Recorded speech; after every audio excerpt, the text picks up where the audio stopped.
ओम इस अक्षर के द्वारा ध्येय तत्व भी ब्रह्म ही है। इसका निरूपण वेदांत दर्शन पहला अध्याय तीसरा पाद 13वां सूत्र। यहाँ परम पुरुष को इच्छते क्रिया का कर्म बताए जाने के कारण वह परब्रह्म परमेश्वर ही त्रिमात्रा संपन्न ओम इस अक्षर के द्वारा चिंतन करने योग्य बताया गया है। व्याख्या।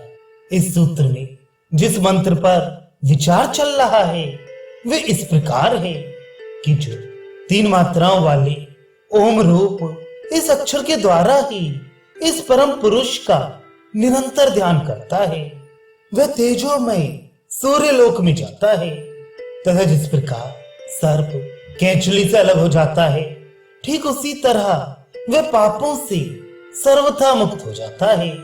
इसके बाद वह सामवेद की श्रुतियों द्वारा ऊपर ब्रह्मलोक में ले जाया जाता है। वह इस जीव समुदाय रूप पर तत्व से अत्यंत श्रेष्ठ अंतर्यामी परम पुरुष पुरुषोत्तम को साक्षात कर देता है। इस मंत्र में जिसको तीनों मात्राओं से संपन्न ओमकार के द्वारा ध्येय बतलाया गया है वह पूर्ण ब्रह्म परमात्मा ही है, अपर ब्रह्म नहीं, क्योंकि उस ध्येय को जीव समुदाय के नाम से वर्णित हिरण्यगर्भ रूप अपर ब्रह्म से अत्यंत श्रेष्ठ बताकर इच्छते क्रिया का कर्म बतलाया गया है।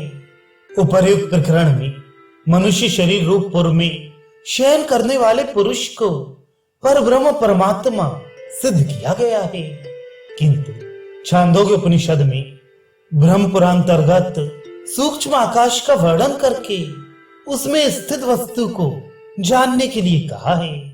वह एक देशीय वर्णन होने के कारण जीव परक हो सकता है।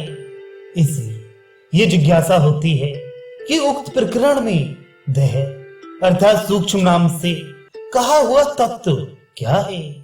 इस शंका का निवारण अगले प्रकरण में करते हैं।